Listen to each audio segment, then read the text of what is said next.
দশাবতার তাস। বাংলা লোকশিল্পের রত্নভাণ্ডার বিষ্ণুপুর, তার অধিকাংশই আজ লুপ্ত ও দ্রুত বিলীয়মান। একদা তার বৈচিত্র্য ও সমৃদ্ধি বিস্ময়কর স্তরে পৌঁছেছিল। তার মধ্যে বিষ্ণুপুরের দশাবতার তাস একটি বিচিত্র নিদর্শন। দশাবতার তাসের বিশেষত্ব শুধু তাস খেলাতে নয়, তাস চিত্রণেও। দশাবতার কল্পনা অনেক প্রাচীন, কিন্তু বিচিত্র রঙে ও রূপে রূপায়িত করে তাকে খেলার তাসে পরিণত করার পরিকল্পনা যে কতকালের প্রাচীন তা আজও কোনো ঐতিহাসিক বলতে পারেন না। তার উৎপত্তি ও উদ্ভাবন আজও রহস্যাবৃত। 10 জন অবতারের সঙ্গে সকলেরই পরিচয় আছে, কিন্তু দশাবতার তাসের সঙ্গে বাংলাদেশে কজনের পরিচয় আছে?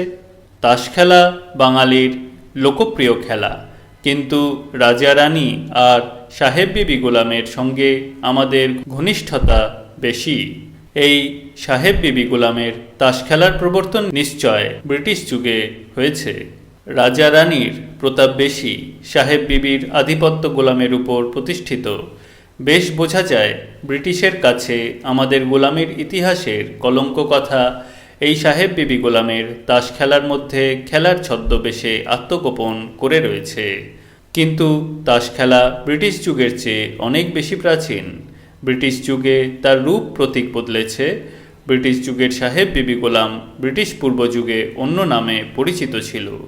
সেই সব নাম বা তখনকার তাস খেলার সঙ্গে আমরা পরিচিত নই। আগেকার সেই তাস ও তাস খেলা লুপ্ত হয়ে গেছে। দশাবতার তাস খেলার নাম দেখে বোঝা যায় হিন্দু যুগের পরিকল্পনা। হিন্দু যুগের কোন সময়ের পরিকল্পনা তা সঠিকভাবে বলা যায় না।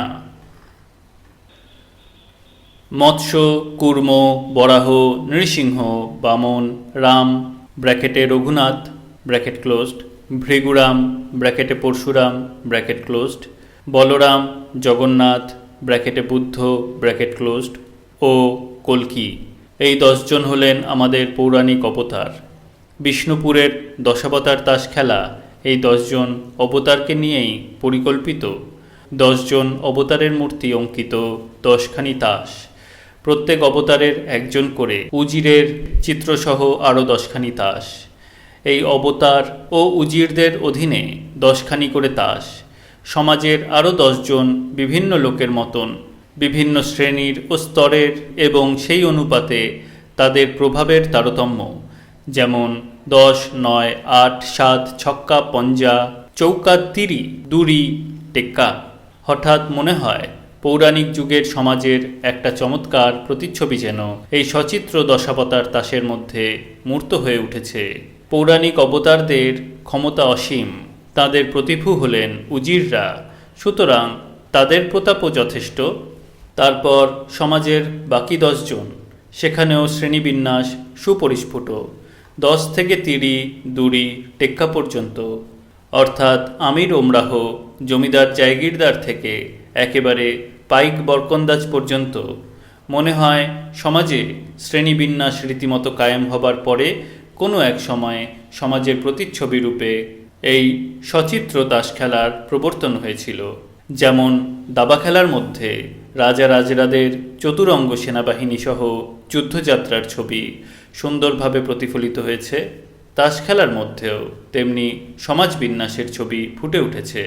খেলার অন্তরালে লুকিয়ে আছে অতীত সমাজের ইতিহাস।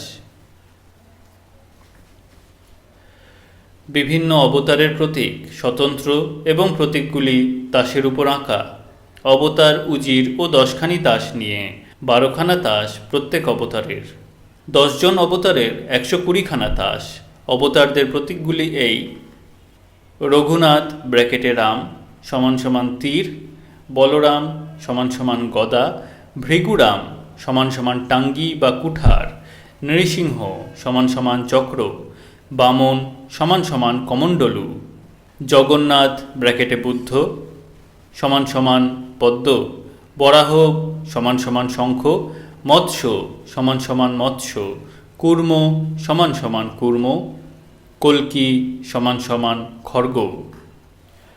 এইসব প্রতীক অঙ্কিত 120খানি তাস নিয়ে দশাবতার তাস খেলা আরম্ভ হয়। অবতারদের মধ্যে 5 জন অবতারের আভিজাত্য বোধ হয় বেশি, সেই জন্য তাঁদের অধীন বাকি 10 জনের মর্যাদারও স্বাতন্ত্র্য আছে। এই 5 জন অবতার হলেন রঘুনাথ ব্র্যাকেটে রাম, বলরাম, ভৃগুরাম, জগন্নাথ ব্র্যাকেটে বুদ্ধ ও কল্কি। এই পঞ্চ অবতার ও তাঁদের পঞ্চ উজিরের পরেই টেক্কার সর্বোচ্চ স্থান। তারপর যথাক্রমে দুরি, তিরি, চৌকা ইত্যাদির স্থান। 10-এর স্থান সকলের নিচে। বাকি 5 জন অবতার মৎস্য, কূর্ম, বরাহ, নৃসিংহ, বামন। এদের উজিরের পরেই 10ই হল সম্মানিত কার্ড এবং যথাক্রমে টেক্কার মর্যাদা সবচেয়ে কম। শুধু তাই নয়, দিনের বেলা খেলা হলে রাম ব্র্যাকেটে রঘুনাথ ব্র্যাকেট ক্লোজড অবতার স্টার্টার হন এবং রাতে খেলা হলে স্টার্টার হন মৎস্য অবতার।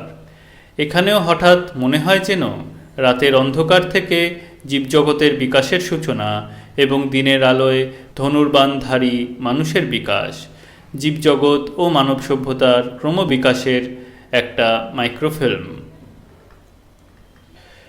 5 জন খেলোয়াড় নিয়ে খেলা চলে। খেলোয়াড়রা কেউ কারো পার্টনার নয়। খেলার কোনো বাঁধা ধরা নিয়মও নেই। ডান থেকে বামে অথবা বাম থেকে ডানে যেভাবে ইচ্ছা খেলা চলতে পারে। তাস বন্টনের পর প্রত্যেকের ভাগে 24খানা করে তাস পড়ে।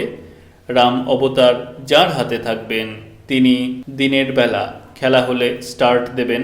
তার হাতের অবতার উজির ও অন্যান্য অনার্স কার্ডের পিঠ নিয়ে তিনি হাত ফেরাবার জন্য অন্যকে সেরোয়া বা পাস দেবেন।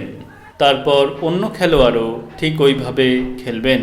খেলার সময় যখন একজন খেলোয়াড় অন্যজনকে সেরোয়া বা পাস দেন, তখন যদি তার বাম দিকের খেলোয়াড় খেলা পান তাহলে তার প্রথম পিঠ টিপসই বলে অভিহিত হয়। তার মূল্য 2 পিঠের সমান। এইভাবে খেলা চলতে থাকে। খেলায় মোট 24টি পিঠ থাকে। খেলা শেষ হবার পর পিঠ গুণে হারজিত নির্ধারিত হয়। কমপক্ষে 5টি পিঠ 1 পয়েন্ট বলে গণ্য হয়। তারপরের প্রত্যেকটি বাড়তি পিঠের মূল্য 5 পয়েন্ট করে। যেমন কেউ যদি 8 পিঠ পান তার পয়েন্ট হবে +16। প্রত্যেক কমতি পিঠে 5 পয়েন্ট করে কমবে। কেউ যদি 3 পিঠ পান তার পয়েন্ট হবে -9। পয়েন্টের উপর বাজি রেখেও খেলা হয়। বিষ্ণুপুরের কিংবদন্তি হল মল্ল রাজাদের সমৃদ্ধিকালে এই দশাবতার তাস খেলার প্রবর্তন হয়েছিল মল্লভূমে। হরপ্রসাদ শাস্ত্রী 1895 সালে এশিয়াটিক সোসাইটির জার্নালে বিষ্ণুপুরের দশাবতার তাস খেলা সম্বন্ধে একটি সংক্ষিপ্ত নোট লিখেছিলেন। অনেকের দৃষ্টির অন্তরালে থাকলেও দশাবতার তাস তাঁর দৃষ্টি এড়িয়ে যায়নি। শাস্ত্রী মহাশয়ের বিবরণ সম্পূর্ণ নয় এবং তাঁর বিবরণের সঙ্গে আমাদের বিবরণের পার্থক্য আছে। বিষ্ণুপুর সাহিত্য পরিষদের স্থানীয় কর্মীদের সহযোগিতায় প্রবীণ ও ওস্তাদ খেলোয়াড়দের কাছ থেকে এই বিবরণ আমরা সংগ্রহ করেছি। শাস্ত্রী মহাশয় তাস চিত্রণের পদ্ধতির কথা অথবা শিল্পী ফৌজদার ও সূত্রধরদের কথা কিছু বলেননি। যাই হোক, দশাবতার তাসের ঐতিহাসিক প্রাচীনত্ব সম্বন্ধে শাস্ত্রী মহাশয় যা বলেছেন তা বিশেষ প্রণিধানযোগ্য। তিনি বলেছেন, 1 number footnote, note on Bishnupur circular cards by Haraprasad Shastri, journal Asiatic society of Bengal 1895। আবার টেক্সটে ফিরে আসছি। I full believe that the game was invented about 11 or 1200 years before the present date. প্রায় 1100-1200 বছর আগে এই তাস খেলার উৎপত্তি হয়েছিল বলে শাস্ত্রী মহাশয় উল্লেখ করেছেন। এই হিসেবে দশাবতার তাসের উৎপত্তিকাল 7ম-8ম শতাব্দী হয়। এই সিদ্ধান্তের সমর্থনে তিনি এই যুক্তি দিয়েছেন। প্রথম কারণ হল প্রচলিত তাসের তালিকায় দেখা যায় যে জগন্নাথ বা বুদ্ধের স্থান নবম কল্কির পূর্বে, কিন্তু তাসের অবতার বিন্যাসে জগন্নাথ বা বুদ্ধের স্থান হল পঞ্চম। তাসের প্রচলিত ধারার প্রবর্তন হয়েছে দ্বাদশ শতাব্দীতে জয়দেবের কালে বা একাদশ শতাব্দীতে ক্ষেমেন্দ্রের কালে। আসল দশাবতার তাস তার চেয়েও প্রাচীন। মনে হয় এমন এক সময়ে দশাবতার তাসের প্রবর্তন হয়েছিল যখন অবতারদের মধ্যে বুদ্ধ পঞ্চম অবতার বলে গণ্য হতেন।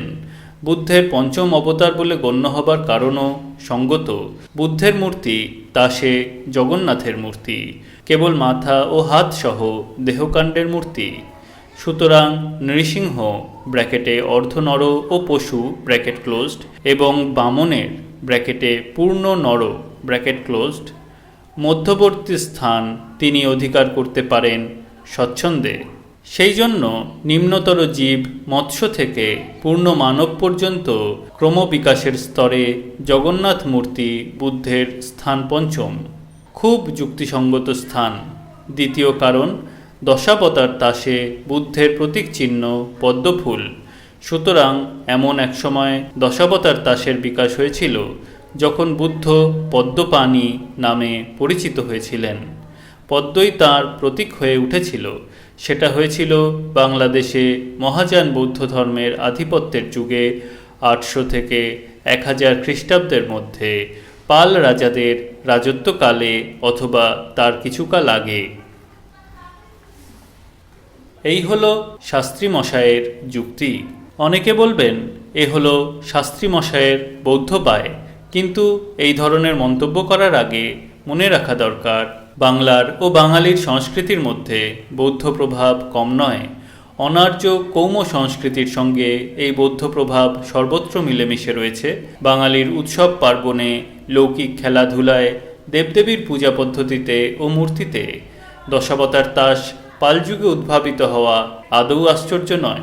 মল্ল রাজারা তখন মল্লভূমের অধীশ্বর হয়েছিলেন।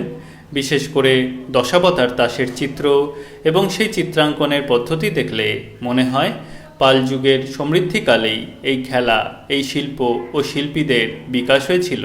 তারই ঐতিহ্য বহন করছেন বিষ্ণুপুরের ফৌজদার ও সূত্রধররা। আজ তাঁদের বংশ প্রায় লুপ্ত বলা চলে। সূত্রধররাই ছিলেন বাংলার শিল্পী। কাষ্ঠ, পাষাণ, মৃত্তিকা ও চিত্র, এই 4 শ্রেণীর সূত্রধর বা শিল্পী ছিলেন।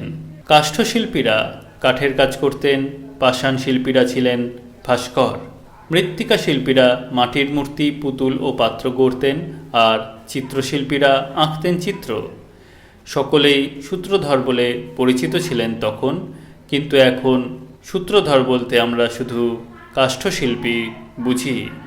বুঝলেও এখন কাষ্ঠশিল্পের শুকনো কাঠটুকুই আছে, শিল্প নেই। বিষ্ণুপুর মল্লভূমেও যারা শিল্পী ছিলেন তারা সূত্রধর বলেই পরিচিত। ফৌজদাররা পরিচিত কেবল রাজোপাধিতে।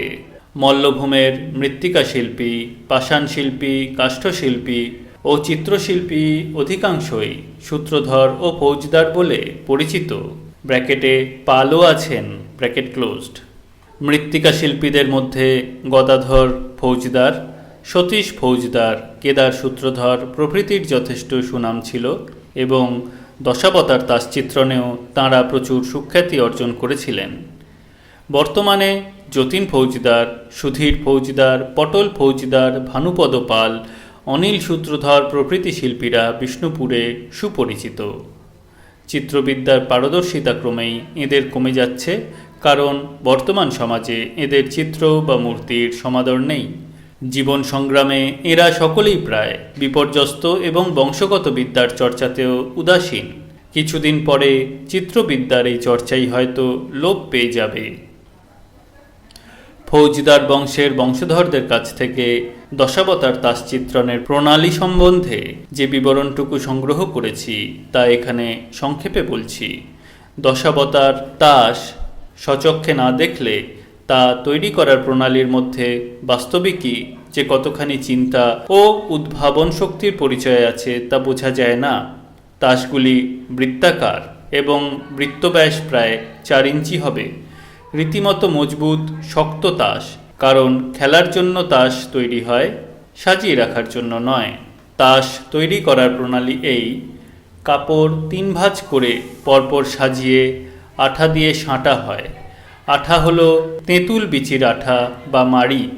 তেঁতুল বিচির মাড়ি দিয়ে বেশ ভালো করে সেঁটে খড়িমাটির প্রলেপ দিয়ে শুকিয়ে নেওয়া হয়।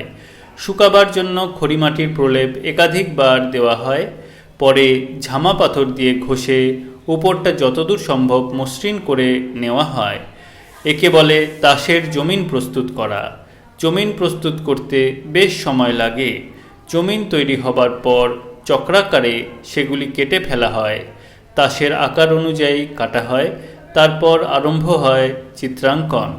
বিভিন্ন অবতার, তাদের উজির ও প্রতীক চিহ্ন সহ 10 থেকে টেক্কা পর্যন্ত সমস্ত ছবি আঁকা হয়। নানা রং দিয়ে ছবি আঁকা হয় এবং তার কোনোটাই বিদেশি রং নয়। আঁকা শেষ হবার পরে মেটে সিঁদুর ও গালা টেনে তাসের পিঠ তৈরি করা হয়। এই পিঠ তৈরি করার পদ্ধতিটি বিশেষ উল্লেখযোগ্য। তাসের একদিকে ছবি আর একদিকে সেই মেটে সিঁদুর ও গালার প্রলেপ থাকে। তাসগুলিকে রঙের ব্যাকরণ বললেও অত্যুক্তি হয় না। বিভিন্ন রঙের পটভূমিকায় বিচিত্র সব রঙের অদ্ভুত সামঞ্জস্য রক্ষা করে তাসগুলি আঁকা হয়। দশাবতার তাসের এই রঙের সামঞ্জস্য ও নকশা থেকে বিষ্ণুপুরের বিখ্যাত তাঁত শিল্পীরা কাপড়ের পাড় তৈরি করতেন। দশাবতার তাস সামনে রেখেই তাঁরা কাপড়ের আঁচলা ও পাড় বুনতেন। পাটরাঙা নামে স্থানীয় তন্তুবায় সম্প্রদায় দেশীয় পদ্ধতিতে নানা রকমের রঙও তৈরি করতেন। এখন বিষ্ণুপুরের সকল শ্রেণীর শিল্পীরাই প্রায় লোপ পেয়ে যাচ্ছেন। তাদের শিল্পকলার প্রাচীন ঐতিহ্যটুকুই কেবল আছে। ঐতিহাসিক স্মৃতির মতন শিল্পের নিদর্শন বিশেষ নেই। দশাবতার তাসও আর কিছুদিনের মধ্যে একেবারে লোপ পেয়ে যাবে মনে হয়, কারণ তাস না আঁকতে পারলে খেলা বন্ধ হয়ে যাবে এবং তাস যাঁরা আঁকবেন তাঁরা যদি অন্যের জন্য বংশগত পেশা থেকে ভিন্ন পেশা গ্রহণ করতে বাধ্য হন, তাহলে তাস আঁকা ও তাস খেলা দুই লুপ্ত হয়ে যাওয়া ছাড়া উপায় কি?